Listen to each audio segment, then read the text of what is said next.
আমাকে ছাড়েনি কুমা, একটা লোকের ফোন এলো যে ওরা চলে গেল। তুমি কেউ ছিল না যে আমি পালিয়ে এসেছি। ভালো করেছি বাপ, শোনা আমার তোকে মারেনি তো ওরা।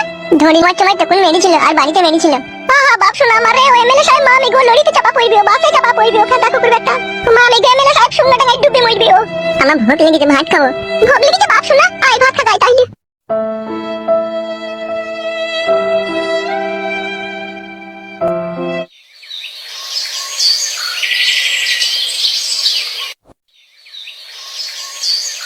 হবে তুই আর আমি যুক্তি করে এই কাজটা করলাম, এরপরে তুই এত টেনশন করলে আমারও তো টেনশন লাগবে। হবে তোর জ্ঞান বুদ্ধি কই দেবো কাচুদা। এমএলএ সাহেবের মেয়েকে তুই যে ইনকার করলি, করার পরে যে মেয়েটা মরে গেল, এরপরে যেটা হবে সেটা কি তুই একবার ভেবে দেখেছিস? ভেবে বাড়ার বাল হবে, প্রতিশোধ নিয়েছি তো, ভেবে আবার কি করবে তা? এত বড় বড় কথা মারাছিস, তোর পায়ের তলায় মাটি কইবে। বে বুকাচুদা, তুই তো বললি এসব করছিস, দেখুন আবার ঘাড় পোকা মারাছি নাকি তুই? বলেছিলাম ঠিক আছে, তুই বুকাচুদাকে আইজু মাইজু করে এমনি তেমনি ঠেলে তাকে মেরে দিবি, সেটা কি করে জানলাম বল? অত যদি তুই চিন্তা হয় বলা, তুই গ্রাম থেকে পালা, আমি একাই বিকাশ দত্তের সাথে লড়বো। তুই শালা বেঈমানের মতো কথা বলছিস।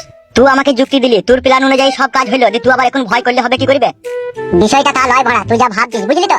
আজকে আমাদের কাছে এই প্রথম কেউ মরল, তাইলে ভয় লাগবে না জানে বল? আর তুই তো জানিস এমএলএ সাহেব সুরের বাচ্চা কত বড় হারামি লোক, ও যদি জানতে কোনো রকম পেরে যায় জোয়ার মেয়ে মার্ডার হয়ে গেছে, তাইলে আমাদের মাথা চুলের সাথে খাপড়ে শুধু তুলে নেবে। তাহলে কি করবে এখন বলা? আমার চিন্তা যে বাড়িতে আবার টর্চার করবে না তো? আমারও তো মানে ঘরে সুন্দরী বউ আসবে। হবে তুই যেভাবে চিন্তা ভাবনা করছিস, তাহলে আগে এই চিন্তা ভাবনাটা করাটা দরকার ছিল, বুঝলি তো? আমি কি জানি তুই ওকে পাকাত পুকুত করে এদিক ওদিক করে আজু মাইজু করে ভরে ওকে মেরে দিবি? আমি তো মারতে চাইনি, ও নিজেই মরে গেছে। ঠিকই বলেছিস, নিজেই মরে গেছে। তুই কি বল আমাকে ফাঁসাইতে চাচ্ছিস নাকি? ভগবান, আমার মাথায় হয় চপ্পলে করে চটাম করে মারো। তুই কি করে ভাবলি হাত আমি তোকে ফাঁসাইতে চাইছি? তোর কথাবার্তা শুনে বন্ধু তাইলে সবাই হইতো রে, এখনো কোথায় কিছুই নাই আর তুই আমাকে অবিশ্বাস করে ফেললি। তোর কথাবার্তা দিয়ে তো বুঝা গেছে।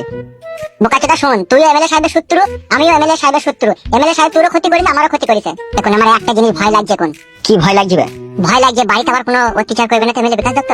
তোর কথা শুনে আমারও চিন্তা হয়েছে, তার কারণ আমার বাড়িতে বয়স্ক মা বাবা, বুঝলি তো, ওদের উপরে যদি অত্যাচার করে মানে তাহলে কি হবে?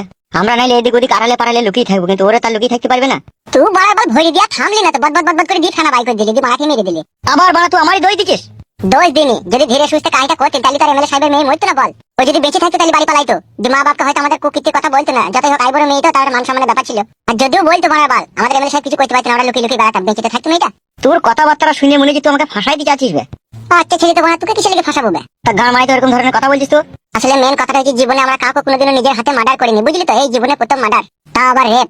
আর রেপ করে মার্ডার করা মানে পুলিশের হাতে পড়লে যাবজ্জীবন কারাদণ্ডে দণ্ডিত হয়ে যাবো আমরা। সর্বনাশ। তাইলে বাড়া এখন কি হবে? এখন একটাই রাস্তা আছে। কি রাস্তা?